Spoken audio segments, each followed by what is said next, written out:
Bonjour à toutes et à tous. Le CES Las Vegas 2020 vient d'ouvrir ses portes. Pour ce premier jour, nous avons décidé de vous parler de 3 thématiques pour ce premier débrief vidéo. Premièrement, la mobilité. La mobilité du futur, elle est déjà présente, vous l'avez peut-être déjà chez vous, elle sera notamment électrique. Pour conquérir plus d'utilisateurs, plus de conducteurs de véhicules électriques et aussi plus de passagers, elle a besoin d'évoluer, elle a besoin de rassurer. Pour rassurer toutes ces personnes-là, il y a notamment la partie infotainment. Infotainment à l'intérieur du véhicule avec des expériences, des outils de distraction, des outils d'information supplémentaires qui peuvent améliorer l'expérience utilisateur dans un véhicule électrique. À ce titre, on peut citer forcément le concept car, le premier concept car du géant de l'électronique Sony, qui a été présenté aujourd'hui même et qui s'appelle Vision S. Toute la technologie, tout ce qui fait le savoir-faire de Sony est concentré dans ce véhicule, avec bien sûr une application dédiée à l'utilisateur qui utilise le véhicule au moment où il va le déverrouiller, et en fonction de la personne qui va avoir l'application et utiliser le véhicule, l'expérience sera personnalisée.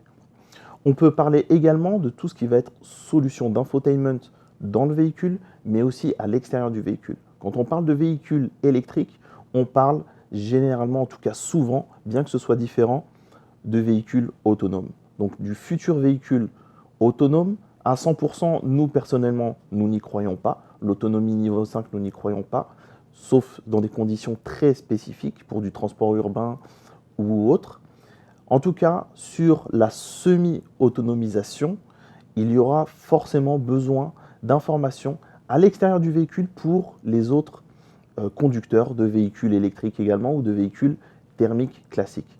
À ce titre, on peut citer la solution de la société Bertrand. Bertrand, une société américaine, et son concept car Harry.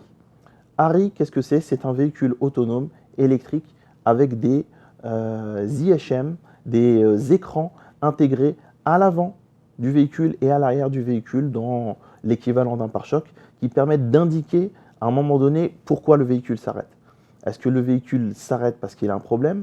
Le véhicule s'arrête donc, il a la possibilité de laisser passer des gens devant lui, laisser traverser des personnes, ou il a bien identifié justement que des personnes veulent traverser, il s'arrête et il indique avec un panneau pour laisser passer la personne.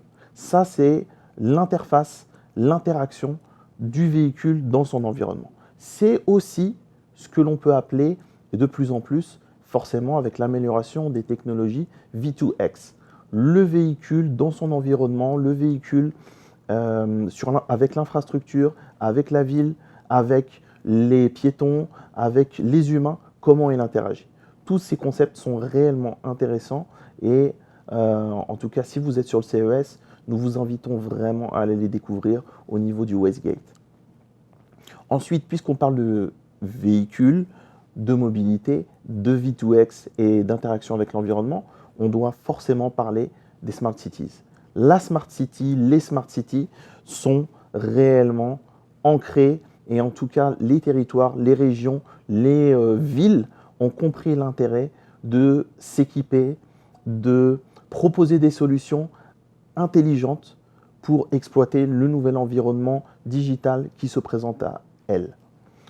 Des plateformes très intéressantes pour le management du trafic, le management de tous les flux, que ce soit le trafic, le transport, l'eau, l'énergie, permettent de concentrer et de proposer au niveau des métropoles, au niveau des mairies, au niveau des régions, des solutions de management global pour faciliter les prises de décision ou pour agir de manière intelligente et autonome ou semi-autonome sur la régulation du trafic et la régulation des autres flux en amont pour prévenir les risques et les problématiques.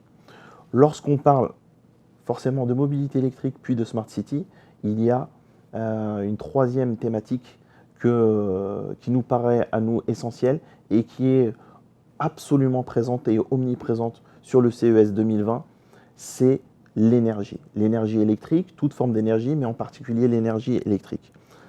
Sur ce volet-là, effectivement, que l'on parle de Smart City ou, comme on a parlé au tout début, de mobilité, de voitures électriques ou de voitures autonomes, ce qui pose question, ce qui pose problème, c'est nécessairement l'autonomie. L'autonomie des batteries, le stockage de l'énergie, comment remédier avec toutes ces problématiques de voilà, la possibilité de faire des longs voyages, des longs trajets avec un véhicule électrique. Eh bien, en tout cas, sachez que tout ce qui est autonomie électrique est en passe vraiment de considérablement s'améliorer et c'est ce que vous allez pouvoir constater dans les années à venir, de 2020 jusqu'à 2022, vraiment des solutions très concrètes vont arriver.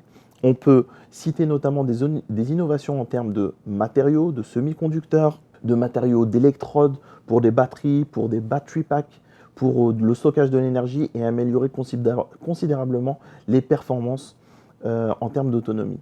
On peut citer notamment Nawa Technologies, une start-up française qui est présente ici à l'Eureka Park au CES Las Vegas et qui, avec sa solution, permet sur l'exemple d'un véhicule comme un vélo électrique, avec 1 minute de charge, de pouvoir circuler plus de 5 km d'autonomie.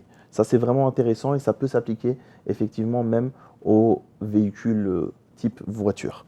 On peut également citer la société ePro Advance ou Valorant Technologies qui est primée notamment cette année au CES Las Vegas et qui là combine un peu le meilleur de tout ce que nous avons cité aujourd'hui en matière d'énergie mais surtout de mobilité électrique et de Smart City. Voilà pour ce premier débrief du CES Las Vegas. Nous vous invitons à nous suivre sur nos pages Consulting Time, Mot Dièse et Serious Evo. À demain pour un second débrief.